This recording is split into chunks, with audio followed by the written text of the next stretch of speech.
Hello, everyone. Hi.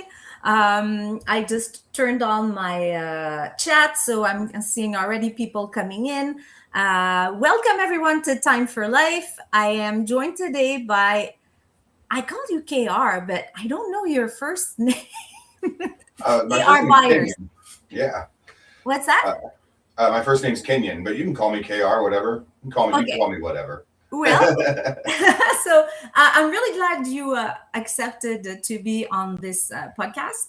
The first thing I'm going to mention is that I saw a note that you had written, and you were talking about joy. So that's when I was following you, and I wrote, "Oh, would you like we're trying to focus more on joy these days." So that's exactly how, just telling the crowd here how we actually got in contact. But I had seen you on think on the Daily Whatever or maybe other podcasts. Yeah, I've been on, I think, a few different ones, mainly, though, the Daily Whatever and Brandon. Oh yes. Yeah. Yeah, and those are, I mean, this is kind of a small community. We kind of, hang around each other, and it's wonderful to see you. I saw you also last time with Brendan. It was super super sweet. So yeah, it's great to have you here. I might look a little bit nervous. It's because I'm on my own. so um, so Time for Life is actually a podcast that we started to try to how can I say this? Fight. I don't say fight, but take a break from the doom and gloom. And Yeah. I also think that is something you can relate to, like trying to find more joys in your writing or in things you post. So, Yeah. and I'm Well, on my own because I usually have my co-host Beth, but she is unavailable today, and so that's it. So you have me by yourself, and if you have any questions, please don't hesitate to interrupt me. We already have 36 people. Are you able to see the chat or? I'm trying to pull up the live feed now, but I'm not. It's not coming up on my stuff right now. Oh, there we go. I found it. Okay, great. All right, so I have a very small window, so I'm gonna say hi quickly to Jandro. Nick is in the chat. Julie, Anthony. I see a lot of names that I don't know, so I believe they would be your subscribers. Yeah, I see. I just got into it, so I can see a couple people have commented, and yeah. And thank you, Nick, for helping out also. Welcome, everyone. I'm going to say what Nick says all the time. Please smash those hearts to welcome our guest. And I'm about to say, I really like your, is it a cap? Like, what is it called in English? By the way, I speak French, so that's why sometimes I'm looking for my words. So, Oh, I hear. So I hear him called a couple different things. You can call him like a newsboy cap or a peaky cap.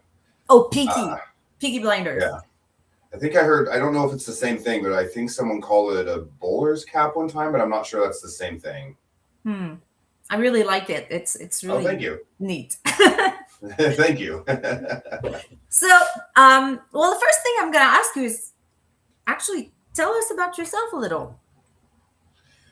um, well, I uh, lived in Idaho pretty much my whole life, besides a few little trips out for a few months at the time for a couple different things in my life, and grew up in a very small community. I just had to go back and visit this weekend because I own a house up there, and the tenants moved out, so I had to go do an inspection and check that out and see what the condition was of it, and Yeah.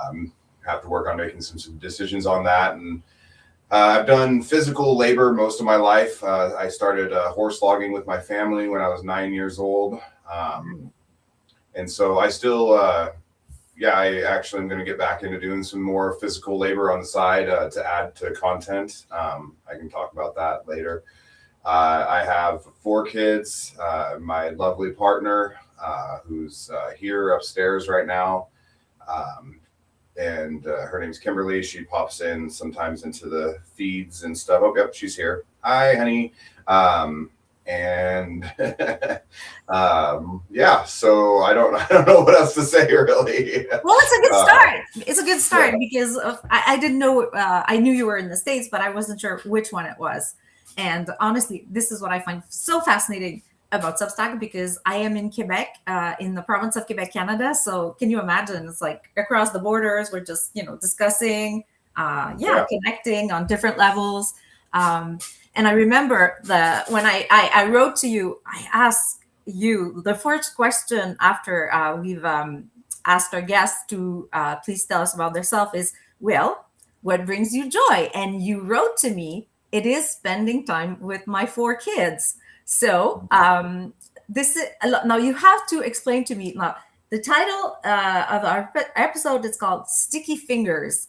So I was wondering what you meant by that. So please tell me how sticky fingers bring you joy. Please. Well, just the memory of it at this point. And when they were little kids, for whatever reason, I don't know, maybe it was just my kids or something. Maybe I didn't make them wash their hands enough or something. I felt like I tried to do a really good job at that, but it just seemed like they always had sticky fingers. And so it was always just kind of like this, like, no, don't touch me until you wash your hands sort of mentality. And I just remember that being a very, very large part of their child, elementary school type year childhood, and so that's when I think back now, it doesn't bother me, and I'm just like, God, that's funny. It's cute to think, no matter what they did, no matter how hard it seemed like they tried, they always just had sticky fingers. So so could you tell me how old they are now? Like, what's their age range? I've got 19, 18, 16, and 14. Oh, wow. So they are a teenager right now. So yeah. We could say they're not kids anymore. One of them is in college, and I think she is, this will be her first year that she's finishing up here, not too long. The 18-year-old, he will be graduating from high school this year, and then he's planning on being an electrician as of right now. Okay. And then, the other two are just getting through school still. Okay. So one daughter, 3 boys, or? So the oldest is a girl, and then the middle is a girl, and then the second oldest is a boy, and the youngest is a boy. So so one after the other. Yep, two. Yep. Oh, that's good, because I mean, at least they got like. Does it feel like the girls will sort of like not pair up against the boy when they were little? Like, how did that work? Because they're pretty close in age too, eh? Like.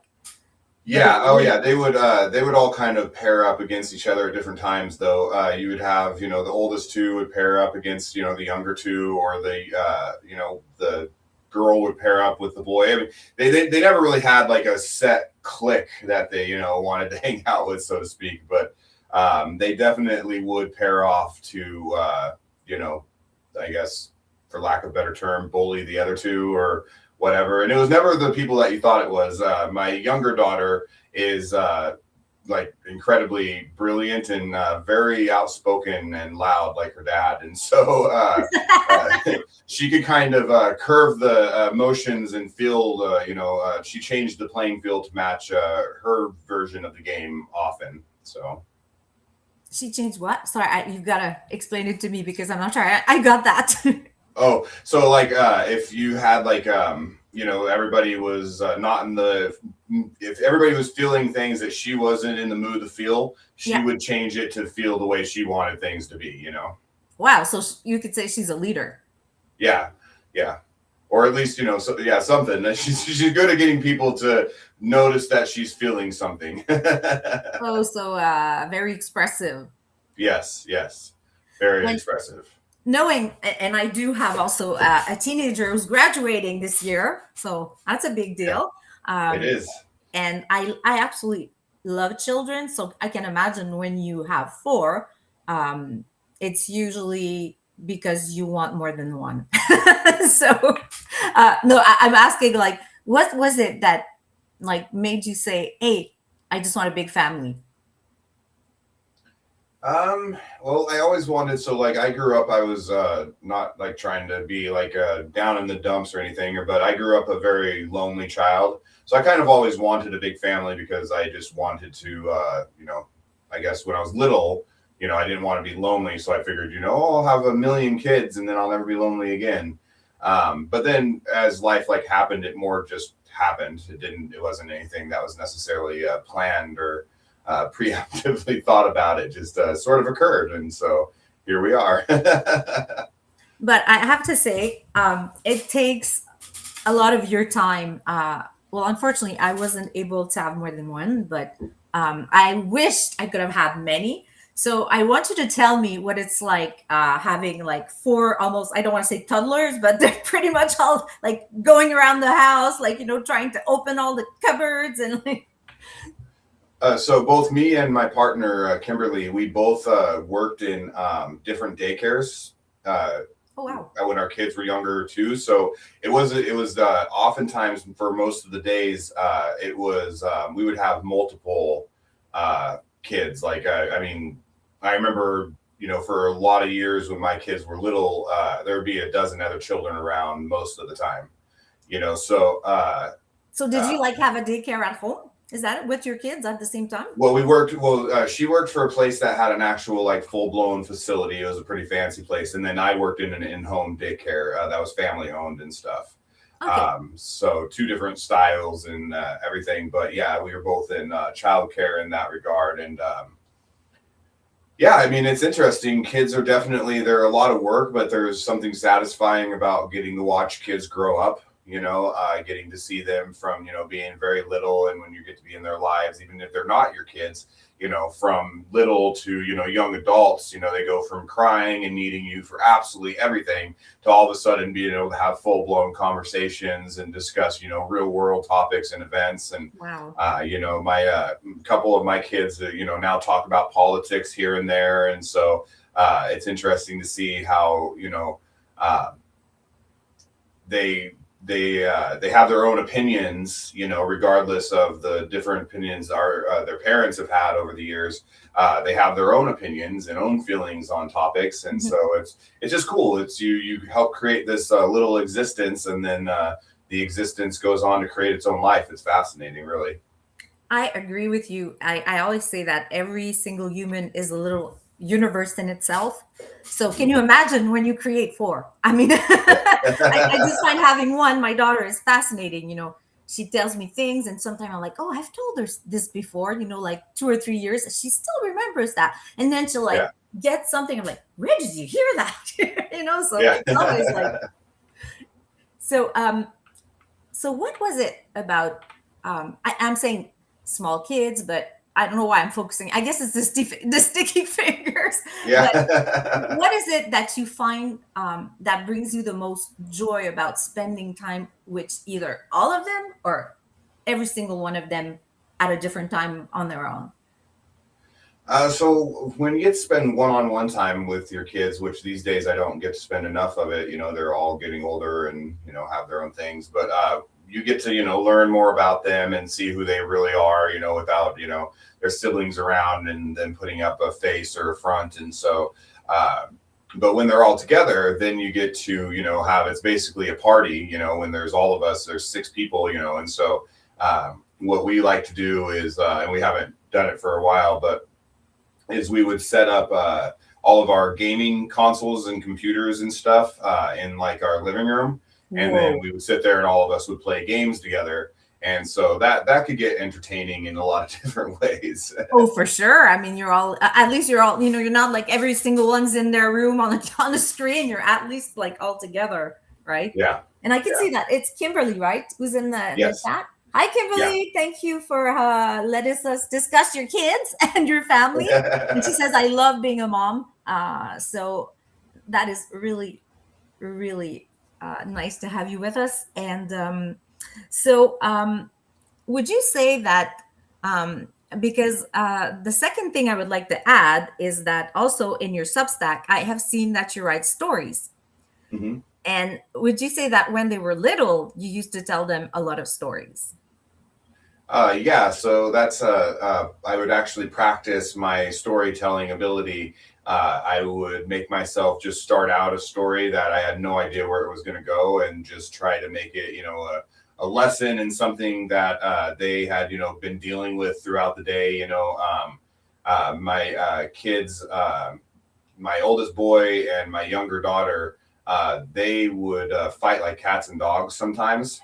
And so I would like make stories about siblings who fought, but they eventually worked it out. And, came back together and realized that, they siblings only have each other sometime in life. I try to Mhm. teach my kids from a young age. It's like someday your parents we're going to leave you, whether we like it or not, we're going to leave you. We won't be around anymore to be there to support you. But what you will always hopefully have is a sibling, so always, try to come back to getting along with your kid. And so I'd make stories a lot about like that. And, so. So you're using kind of like the different life situations and trying to turn it into something. Well, I would maybe there's the word life lesson, kind of like. Yeah. Yeah, absolutely. Yeah, absolutely. A life lesson, something that they could, think about or whatever while they're laying there getting ready to go to bed and stuff. And, maybe consider as, a good idea to try to pursue getting along with their siblings and stuff, because that's the person that they would have when they get older, so. I have to say that I don't know if it was the same with you guys, but when I was when my daughter was very little, it's like she remembers that time at bedtime. It was almost like a ritual. Like first, there's this, and then we get out either a story. When they're very little, it's like they always want the same book. I don't know if it was the Yeah. same with you guys. I think that's how they learn, by repetition. So it's like, okay, we're gonna. There's a French character. His name is Choupi. So we would like. I mean, you kind of like you end up knowing the whole book by heart yourself, right? It's like, Yeah. like okay, not Choupi again. But as they grow up, then the stories get more complex. And then I would end up singing like two or three songs. And she's 17, and now she's like, Mom, can you play my hair? Let's say she's sick, or I go see her, and like and sing a song. I'm like, what? It's like that ritual. That brought me a lot of joy. So I don't know how you did it with four. Like, was it like, okay, now it's your turn, or you take two and Kimberly takes two, or? Yeah, well, like I said, so we both worked in daycare, so we learned how to like juggle time between kids and stuff, and so we had lots of practice between the two of us. But as they got older, like you said, for instance, my daughter was having a bad day at school, and she's like, Dad, can I just come home and be with you and stuff today? And so I'm like, yeah, okay, yeah, come home.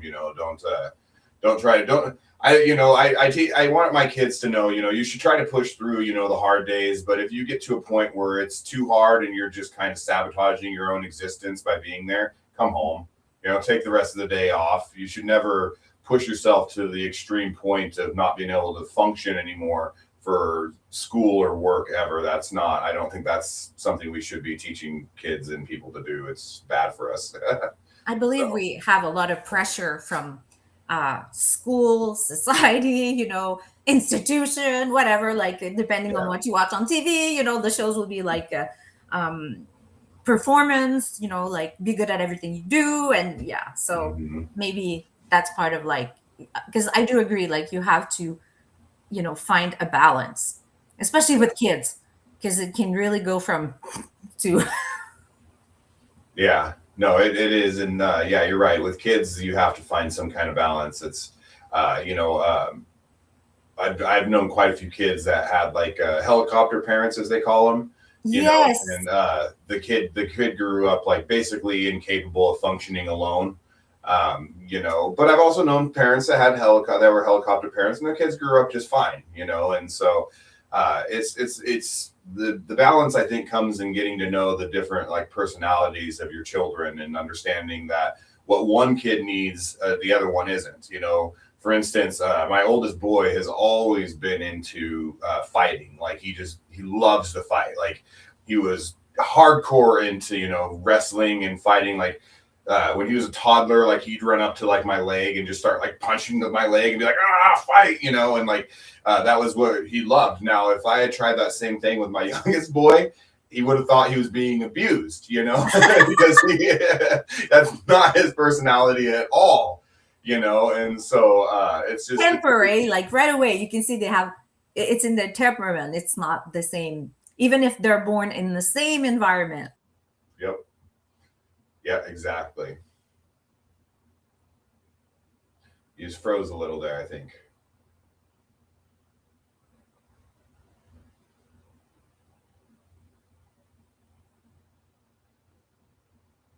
Uh-oh. You're frozen.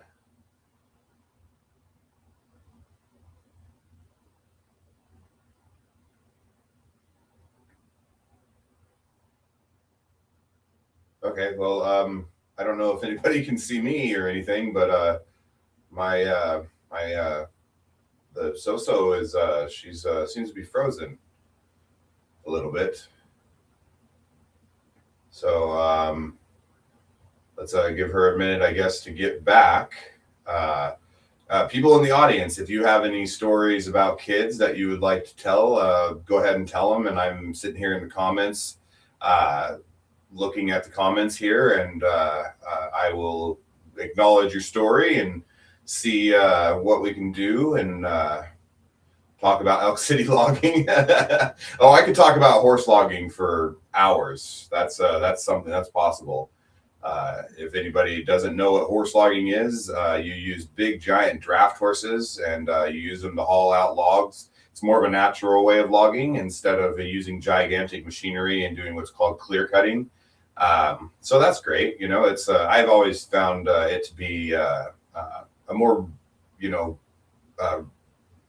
it's more respectful of the planet and the environment. So yeah, I don't. Oh, she's completely disconnected. This isn't even my. This is like I'm now the host of the show and stuff, and there's no one else here. Uh-oh.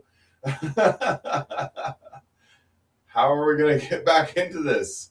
What do we do? What do I do? Oh my gosh. I don't know. I can't even I don't even see a place to invite guests or anything like that. I don't, yeah, so I don't know what to do right now. Nick says he would be there in a minute. How can I get you in here, Nick? I don't know what to do. Well, if you guys look up in the right hand corner, if you're on a PC, I don't know about cell phones, you can see where it says Sick of This Shit publication. Go ahead and hit subscribe on that. I do believe that subscribes to their publication. There we are. Hey, there's KR. How's it going? Good. Hey, how are you? Nick, it's nice to meet you. Nice to meet you finally too. Yeah. So, hey, I'm jumping in for Soso. Her internet crashed completely. And don't worry, I have power and control over the stream, so I can end it when we need to. But I'd love to keep going. You were at a good, I'd love to hear more about this. I've got 2 kids of my own, and I've been in the audience listening in, and it's been fun to interact with your wife and have her here in the chat, and the experience you had with going from no kids to many kids. I wanted to ask, when you had, now that you have 4 kids, was it after you had the 3rd, was it planned to have a 4th so that you could have an even number of kids and so that there would be partners for each of them? Or did you always was it just accidental that you ended up with 4? It was completely accidental. It was one of those things where our worlds just sort of came together, and we ended up with 4 kids between us, and it wasn't. I don't think either of us planned on it. But we were stoked, that we had this all of a sudden this family of 6. Because it was a lot of entertainment, a lot of love, a lot of drama. Yeah. But yeah, it was. I don't know. I don't think any of them were as planned as some people plan with kids. But they were all very. We weren't upset about it by any means. All very welcome. Yeah. Well, that's good. Yeah, I've got 2 of my own. I've got a stepdaughter who I just finished adopting not too long ago. And I've got a son, and we had 1, and we were like, well, we have to have 2 because this one will be bored, and we know that one kid tends to be spoiled, and we both had friends who grew up who were single, only children, and we were like, well, we don't really want that experience for our kids, because it's nice to have a friend eventually as an adult. especially if you get to be friends with or if your kids get to be friends with each other, which sounds like you've taught them that lesson too, is like, you only have each other in the end. Like eventually we're not here and we last forever as family. So you should try and get along a little bit. Right. How's that worked out? So the two oldest ones only really talk once or twice a year on birthdays right now. But they're off living different, lives and stuff, and they're doing their own thing. The younger two don't really communicate too much more. They're also off doing their own thing. But then they'll communicate with each other in different, patterns and stuff at different times. And it's kind of one of those things where, like when you have friends when you're younger, you'll like hang out with one friend nonstop until all of a sudden you're like, I'm kind of bored of this friend. I'm going to go hang out with this other friend now. And that's kind of how they go, and so it's interesting. They're the two of them. We each have two. Kimberly and I each have two. We just call them all our kids and stuff because I don't like to separate them, so I don't like to not refer to them as mine. Yeah. Totally, because they're your kids. Right, exactly. They are. I love all of them very much the same. It's it's one of those things that's difficult to. No, you may not have my Luke Skywalker. Negative Ghost Rider.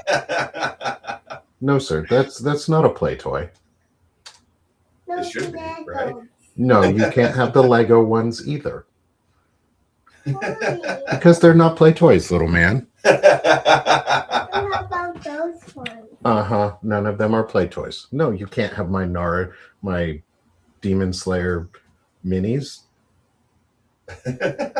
Or my Naruto. No, those are Naruto minis. You can't have my little Naruto minis. That's not cool, nerd. Aw, man. You can play with them when you're older. Yeah, when you're like 3, so what? 15 years you can play with them. How about that? Yes. Yep. Sounds great, dude. Go play with your toys. No. I've got 3 sick kids at home today, so 2 of them mine, one of them's not. And so Uncle Nick and Dad Nick is he is the piano one too. So he would sit there and smash on the piano if we let him. He likes to do that during the middle of episodes. That's funny. But yeah, I've got 3 sick kids at home today, so I was going to hop on as Soso's co-host. And then I was like, I've got sick kids, I can't jump on. And then her internet crashed. And I was like, I'll jump in because I'm right here. Oh, I just got update from Soso is all of her electricity is out now. So the whole internet went down and then her electricity's out, which really sucks. Bummer is right, Yeah. Kimberly.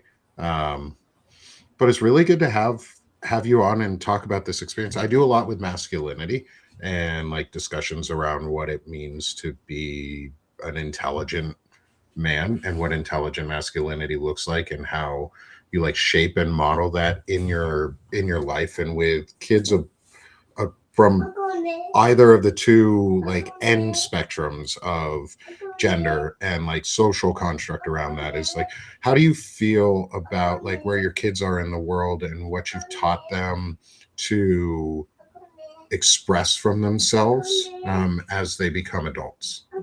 And I'm going to mute myself while the little one have a conversation real quick.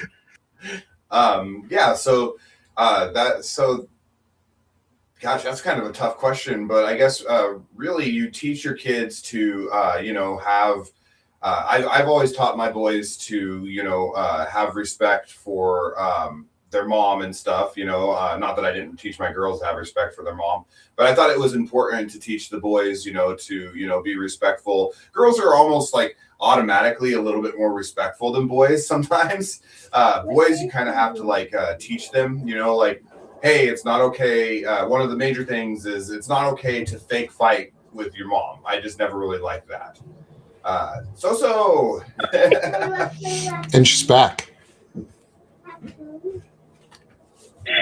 No more electricity. The power is gone. Go play. So right now I'm on my phone. I was able to join through the 5G, and actually, thank you, Nick. You saved my a. I saved your butt today.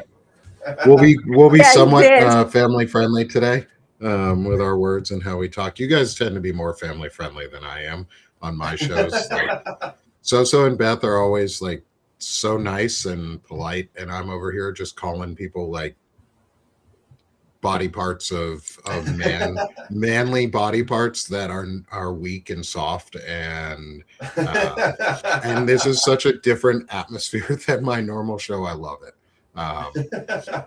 But See, like I was just saying, girls tend to be like automatically a little bit more respectful of certain things than boys are. You kind of have to teach boys, okay, there's a moment, when you can be wild and crazy, but then there's moments where you need to be, a little bit calm and respectful and not try to, fight, and stuff in the middle of, a restaurant, Yeah, and it's less about like I love the comments in the chat saying thank you everyone. I'm seeing from Fiona Bridges, a friend of ours in the community, is single mom here. I did it all. Play fought with my son. I also taught him how to respect women. Now he doesn't want anything to do with me because he's 14. I have to beg for hugs. And I sort of have that experience with my daughter. Like, she loves me. I know she loves me. Like, we love each other. Like, we hug. But it's so hard to get physical contact from her now that she's near teenage years. Like, she's 12 and she's like, I don't want anything to do with you. I don't want to touch you. I don't want to hear your voice. You're too loud for me. Like, go away. But it's always like when I hear like the idea of like boys need to be taught, and it's true, boys do need to be taught these things, is it's like girls, from what I've experienced, tend to have more restraint in their response than boys do by nature. And we're trying to teach ourselves, like, how do you have restraint properly and safely? Because like, I know my daughter could kick my son's ass. She's done it, but she won't because she has the restraint not to. Whereas like, if my son was in a similar situation and we hadn't taught him not to do it, his first response probably would be more physical than hers is. It's always this like teaching. It's not so much maturity at that age. It's just learning restraint. Yeah. And so like, as a parent, how do you like help model that for your kids? That like that deliberate restraint, or that deliberate pause to say, wait, should I respond this way? And then your response. How do you model those things for your kids as they've become adults and grown up from young ones to adults? Well, with our oldest girl, she's completely, we can't take any credit for her at all. She's just like one of those amazingly like self-controlled individuals. She's self-regulated as long as she's been alive. She literally would have little old ladies come up to her in the store when she was little, little toddler, and give her money because they were so impressed by how like well behaved she was, and stuff like that. So that was a very common thing for our oldest daughter. Now our oldest son, he would constantly worry me that he was going to end up a little bit of a delinquent, maybe, but as he got older, he because they always knew me as strong, even though I was just bigger than them mostly, and so he decided when he got a little bit older he wanted to be strong too, so he started working out like crazy. Now he's like 2 inches taller than me, like the same weight and just massive muscles, and that helped teach him like control and restraint and everything, because through doing that he had to learn, okay, well, I can't just press iron all day every day, or I'll get too sore, I'll burn out, my muscles will actually start to experience a type of pain that I don't want to. So he had to learn restraint and control through that. And so my youngest has been the hardest one to teach some level of restraint in a lot of ways. He's a video game lover. And so it's hard to, get it across to him sometimes that, no, we can't just play video games 24/7. You can't just come home and sit on the computer from the time you get home from school until the time you go to bed every day, that's not going to be good either, and so it's different. Each one's completely different.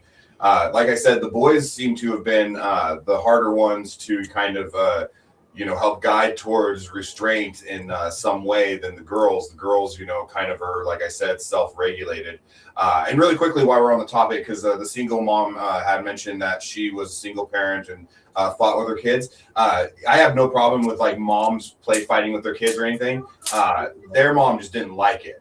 And so I wanted to teach them, hey, if someone doesn't like it, you don't try to like force something on them at all by any freaking means. Like that's never okay. And so that was kind of the lesson more in that regard.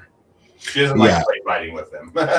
Yeah, for me, it's when we did that lesson, it's the anything but yes means no lesson. It's not that no means no and that's it. Like for us, it's become the lesson of anything but yes, or a yes affirmative answer means no. And when they say, but what about maybe? I'm like, well, is maybe yes, or is maybe a no, but I'll think about it. And I use that with both my kids, both my daughter and my son. So the little one's got a Ninja Turtle. He's got my Raphael Ninja Turtle from when I was a kid that like compresses and springs up. And cool. He's beating on it with a Lego slide that is supposed to be the slide for a robot guitar build that you can program to play music, but it's just the like slide portion, and he uses it as a wand to attack. Right now he's attacking the turtle. He's having so much fun. He needs this time. He was having a rough day before this, and so he came to the house, and now he's having fun on the floor in the background. And this is what you get with Time for Life and Lives. Yeah, see, like that's my daughters would set up these little like cute scenarios. You'd have their dollies and stuff, and they would be doing things like, I don't remember them ever having tea time, but they would be having hangout time and be talking and just like getting along and stuff, where the boys would always get their action figures together to beat the crap out of each other. Yeah. So how have you navigated that with boys on like teaching the lessons around, you were talking about the video games. Let's use that as a restraint point. Because my son also likes his video games. He gets upset when we take his tablet away and he doesn't get to play Minecraft or whatever game he's playing, or watch his videos that he likes doing. Like, what did you use for constructive lessons to help teach your sons not to, or to have restraint and to like be able to put the tablet down and go do something else? What type of lessons did you try and instill for like positive behaviors? So the youngest one has kind of been the most difficult to like get across that there needs to be some kind of restraint. So it got to the point where we didn't give up. Like, that's not the word I want to use, but we did come to an agreement where if you get good grades, which he does, he gets straight A's. If you come home and you do your chores without like giving me attitude or sass, which he does, then you can play games until about an hour before bed or so. That's no problem. It's a few hours of games, and he has been trying out for esports teams. So for him, he doesn't just sit up there just playing like games nonstop. I'll walk in and he'll be watching a lot of how-to videos, like how to get better at gaming. He also does aim simulators, which help you get better at aiming to like a micro accuracy. So he, that's kind of since he could basically like communicate, what he wanted to be was a professional video game player and streamer for like as long as, and it's that's been 10 plus years now has been his goal. And so I don't. It's one of those things where it's like I'm not gonna like tell him no or anything like that. Like that's his dream, you know. How do you? Can you hear me? Because yeah, you're breaking in, Yeah. but we can hear you. So question. Yeah. You have a question. It sounds like. Well, I'm good. I'm just gonna sit here and smile and hope that the connection will stay there because I can hear you, but there is like interference. But I have no electricity whatsoever. But I just want to thank you, Nick, and I'm just listening and looking ready. All right. You do a good job at it, so like I like you at the end. Maybe you can sing us out because I know you can give us a nice little outro and just say goodbye. But thank you for letting me hijack your show a little bit today, so and help you keep it going because I know you lost your power. Thank you. You're saving my. This is what we do. You get live fun things on Sick of the Shit publication. So thanks for joining us and smash the heart, hit the subscribe if you're here. Make sure you subscribe with KR and Soso because they're both amazing. And this has been a really fun start to the day. My partner just reminded me. So our youngest son used like a driving simulator with because he has an actual steering wheel, pedal, and stuff with it to help learn driving. So he was able to do well in driver's ed and stuff that he's still finishing up. So like if he was having troubles with like driver's ed, like he was having troubles with parking for a while, he was using a driving simulator to get better at parking. And so, did it help? Did it work?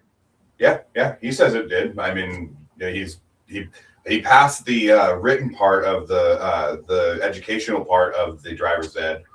So now he's just got to do his hours. So yeah, that's awesome. That's awesome. It worked. Yeah. Thinking of ways like if you have the means to be able to get those things, that's great. And as a community building thing, I don't know, did any of his friends partake in like learning on the simulator too? Is that something he and his friends did together, or was it just something that he did on his own? His all of his friends like will meet up after school once they've all gotten done. I guess they have similar arrangements at home. They have chores, and if you have homework, you got to get those things done first. But then after that, they'll all meet up and play the different games together. And some of them, you know, don't like this game or that or whatever. And then so, but I honestly don't know if he worked on it with his friends. I do know the last time I heard them talking, they were laughing about how they were going to use Grand Theft Auto to learn how to drive better. And it was just a joke, obviously. So, Grand Theft Auto and driving better are distinctly different things. Yeah, like, we played those games. You don't drive well in those games. No, you get more points when you don't drive well. Yeah, you intentionally want to drive horribly. And yes, there is evil little ha-ha-has going on in the background, and I'm glad I'm getting the little evil. It's Raphael being a little evil cute turtle. And quick aside on this, because I was a kid once too, is I have the Ninja Turtle shells tattooed on my rib cage, 2 on each side. Oh, really?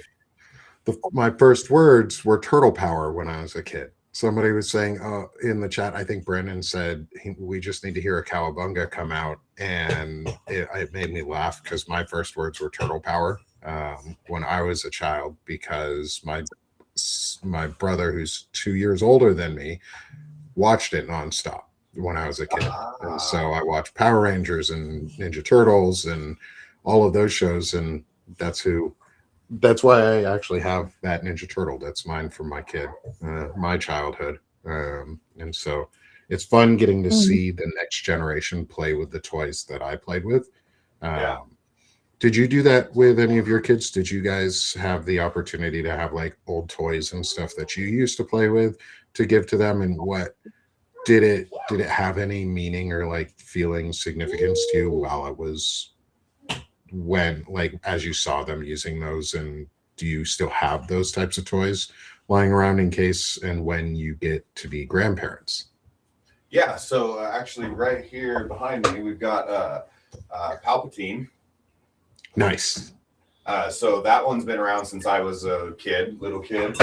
So here's the cool thing. I've had a Golem here since I was very, very young, since the movies like first came out and everything. Stephen Miller. That's awesome. Yeah. Yeah, it looks like Stephen Miller just sitting on a rock. Yeah, it is. That is actually what it is. A lot of people think it's Golem, but it is actually Stephen Miller. That's what he looks like on Sundays when he's not allowed to go into Christian and Catholic churches. My own, my precious. That's what he does. That's all he does at home. So we lost her again. So this cool thing is going to happen as your kids get older, Nick. Right now, you're telling them, okay, there's certain toys of mine you can play with, and certain toys you can't, and stuff. Then they're going to go through a phase where they want like their favorite anime's toys, right? And then they're going to go through a phase where they're like, oh, I'm too old for toys. And then you get those toys. Like, like here is All Might from My Hero Academia. That was my oldest daughter's. And when she went off to college, she's like, I don't want to take toys with me to college. And I'm like, well, then I'll take the freaking toy. Yeah. I'm hoping my daughter leaves her Demon Slayer stuff when she goes to college, because I will happily take her Demon Slayer things. We've got one of the big Demon Slayer posters, and we're going to get it framed for her. She's a big anime nerd. She likes drawing anime figures too, so it's awesome. Me too. My wife is disappointed because I got her into the wrong nerddom. She wanted our daughter to be like a mythology nerd, like she is. Like my wife can talk mythologies and like old religions without a problem. She wanted our daughter to be like that. I corrupted her and turned her into an anime nerd and got her on like Dragon Ball Z early, and then Naruto, and now she's a Demon Slayer nerd, and she's gotten me into some other animes. Like we've got a Crunchyroll just because of her, and I'm like, you get to use this, but there's certain shows you're not allowed to watch. I was like, we're going to talk about certain shows if you're going to want to watch them, because some of them are a little animes can be a little out there. So thinking of animes, because you said your daughter liked My Hero Academia. Animes can't, like I said, can be a little out there. They can be a little exploitative of women, and they can be very sexualized. But they can also have really powerful storylines that include like huge empowerment towards the female characters or to non-gender specific characters, and they offer a lot of empowerment in many ways, but you have to sometimes get around some of the sexualization. How did you manage that with a daughter who liked anime and ensuring that the message wasn't coming across that like the only thing you can be is this hypersexualized figure, rather than you can be this super smart, like in My Hero Academia, the student who makes all the robots and the tech is a woman, and you don't see her very often in hypersexualized ways. You see her a lot of super intelligent ways. How do you make sure like the kids, your daughter, got those sorts of things, or you talked about some of the sexualization parts and made sure like this isn't who you are or what the image really is, this is where the message is trying to get you to? How do you like balance those things? So our oldest daughter made us realize that we're like Puritan type individuals, were born, because she's you couldn't catch her in any like sort of like super short shorts or cut off shirt or anything like that. Like she would die before she would be seen in anything like that.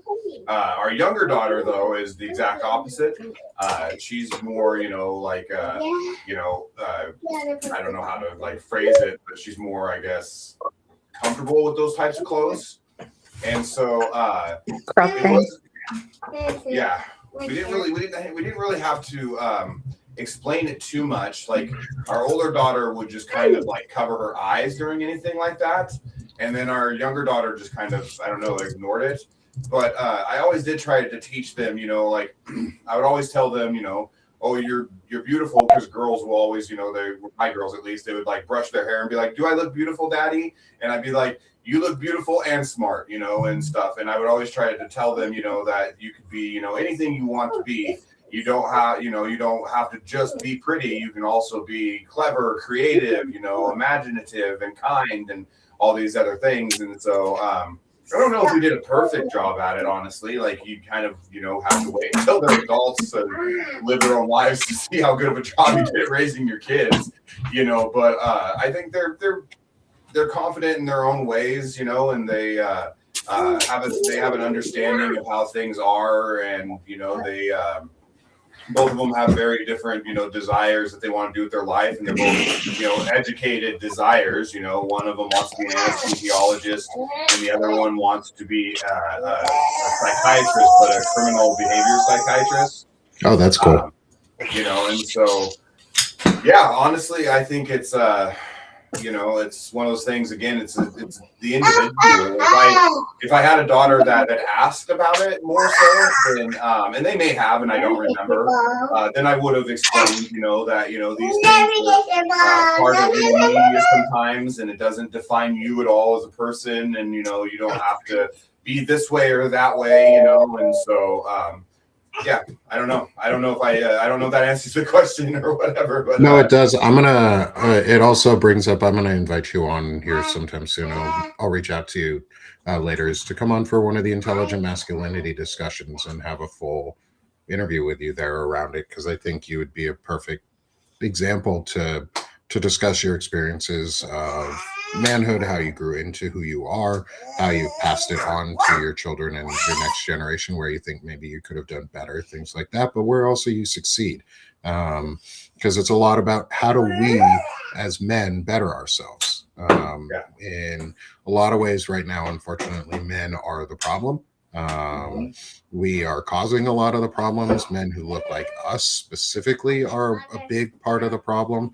And having real examples and models of men who showcase what masculinity really is and how others can model it is super important right now. And I think we left that space wide open for bad examples to fill. And so maybe a question for you on I am stealing your guess, Soso. Yes, little man. Yes, you can play with the lobster. Internet. You can play with the lobster too. He can be an evil or good lobster, whatever you want him to be. His name is Maine. That is all. I have toys from, like I said, I have toys and stuffies from when I was a kid. I have a little red lobster from when we used to go to Maine every summer when I was growing up. I grew up in Vermont, so we would go out to Maine. That was our adventure. And we'd go to the beach. Oh, good. The lobster doesn't seem to be evil right now. That's good. There's a lot of evil ha-ha-ha's going on in the background today. But I think it's like, how do you, one of my questions, and this is not one of the interview questions specifically because I want to save those for you for when we get you scheduled, but like, how do you go out to model the masculinity that you have to not only live up to your own like values, but like, how do you go out and model that for others around you so that they can see what you're doing? Do you do it on purpose? Are you what do you intentionally do to make sure others see the type of masculinity that you have and want to like emulate it? How do you help spread it to others? Well, so I actually, for me, it was intentional. I grew up without a father. I grew up in a small town, and my father lived in the town, but he wasn't part of my life. Not to get like into too personal details, but he's kind of like one of the people that we would consider a problem, especially nowadays. My mom was 15 and he was about 38 when she got pregnant with me. And so he was afraid of me because he was afraid he'd go to prison. So I wasn't taught how to be a man. I was around mostly women, my mom and her friends and my grandma and her friends. And so as I got older, especially when I had a son, I realized I'm going to have to learn how to set an example for him.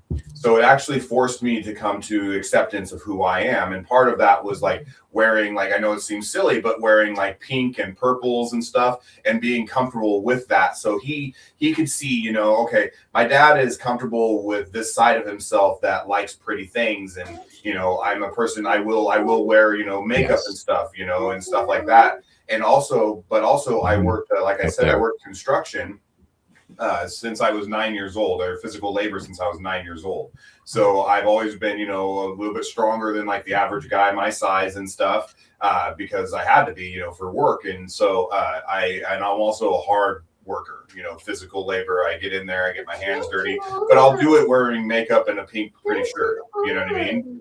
And it's dead, buddy.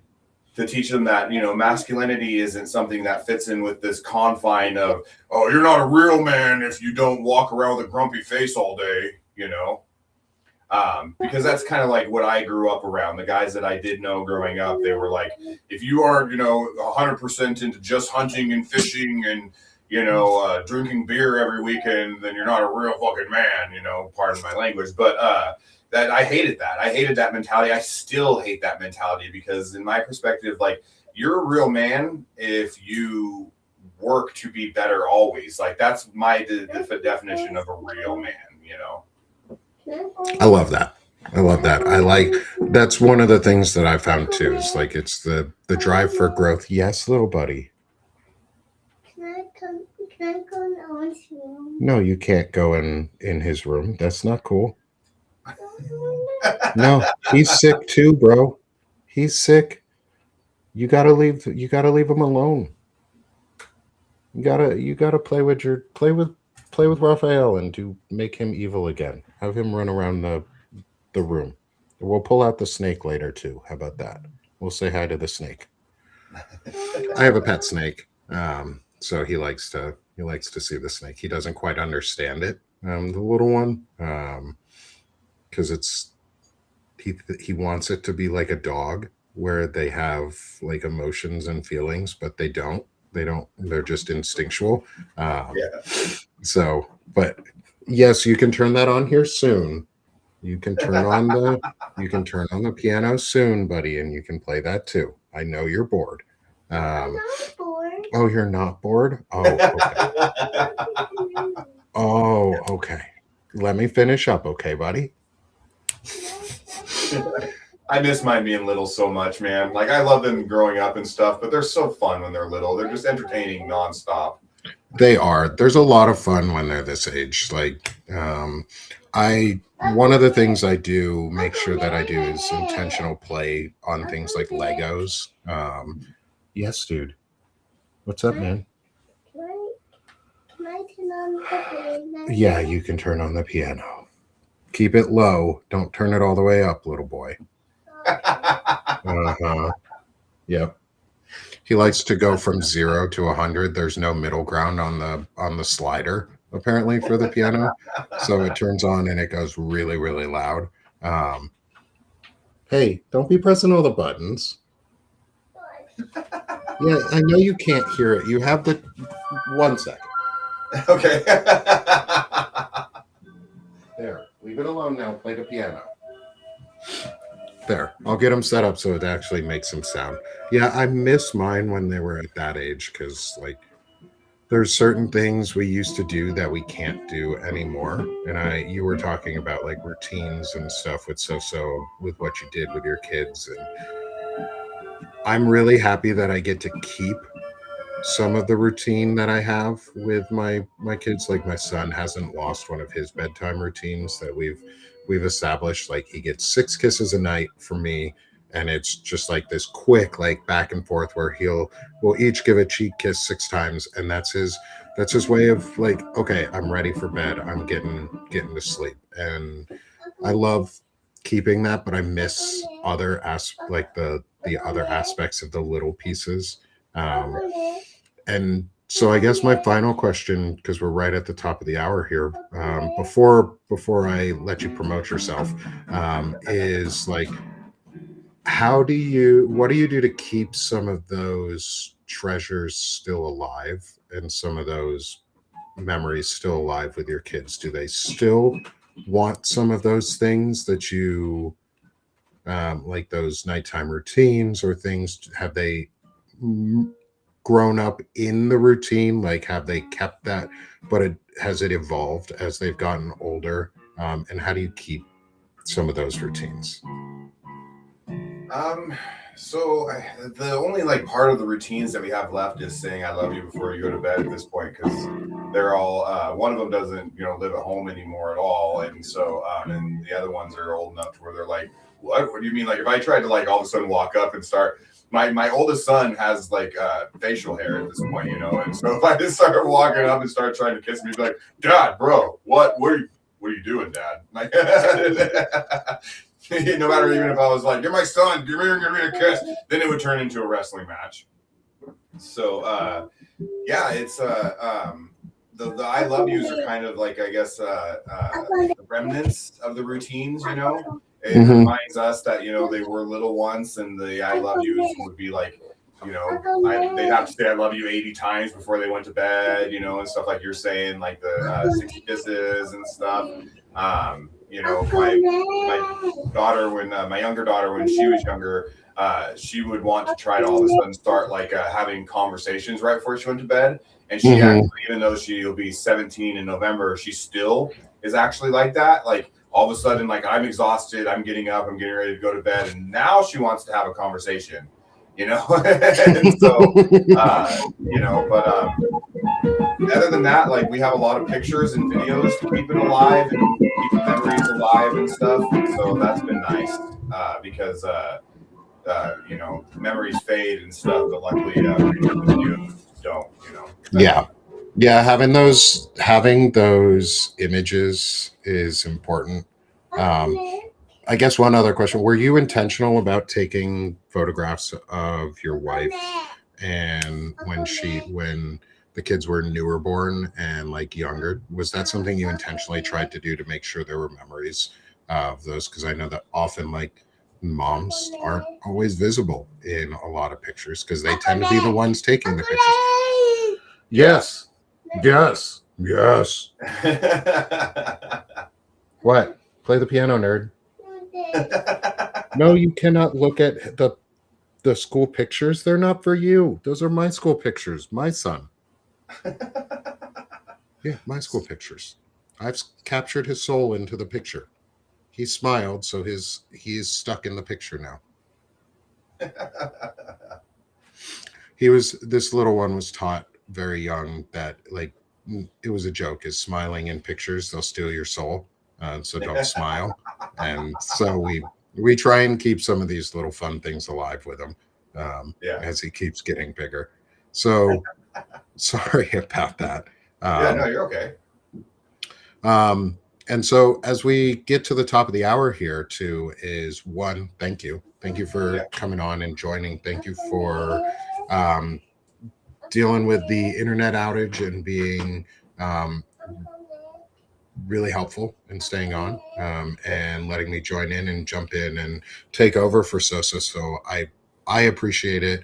I know Soso appreciated it in the chat. And I want to give you an opportunity here to promote yourself. I got your QR code. Oh, it doesn't want to show. There it is. It finally loaded. Got a QR code for your Substack, and I'd love for you to promote yourself, tell people where they can find your work, how they can support what you're doing, unabashedly promote yourself. Don't worry. Don't be shamed. Don't have any shame. Go full tilt. So right now I have the two different publications that I write that are mine. I have World of News and then World of Satire. World of News is going to be shortly changing to World of Information so that I can write about a plethora of topics instead of just limited to news or anything like that. And then I will be adding World of Fiction eventually. So look for that, which I have a bunch of fiction work that I'll be posting on that over time, because I enjoy writing about all things. So, just come on to Substack, the QR code, or however you need to find me. It's KR Byers at Substack. And yeah, just give me a subscribe, and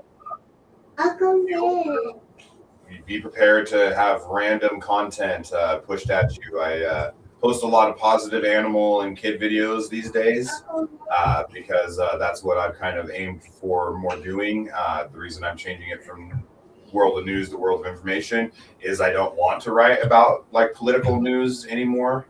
I don't enjoy it, and so it's come subscribe and say hi. Thanks. I appreciate it. Yeah, absolutely. Everybody, please come subscribe to KR. Come subscribe here at Sick of This Shit Publications with me, with Soso, with Beth Cruz, with Steph Wilson, a good friend of ours as well. We've found too, and I'm glad you're in this space about it, is culture drives politics. So we don't always have to directly talk about culture to talk about politics and shift the conversation. And I think just by putting more of us out there like this and having more of us continue to build these conversations makes the change that we're trying to do. And so, Kara, I'm really glad you're part of this, and I look forward to getting to talk to you on an intelligent masculinity interview here in the next few weeks. There's a lot we can all learn from each other, and I'm glad you got to share some of that with us today on this Time for Life episode here on Sick of This Shit Publications. And before we go, I'm going to run right back. This will look a little weird to everybody on the post show, but there's a reason I'm going to do this, because I want KR to see the water bottle, but also a little merch plug for everybody. I'll be right back. Okay. And then also I wanted to say really quickly, thank you for having me on, Soso. I see you in the comments.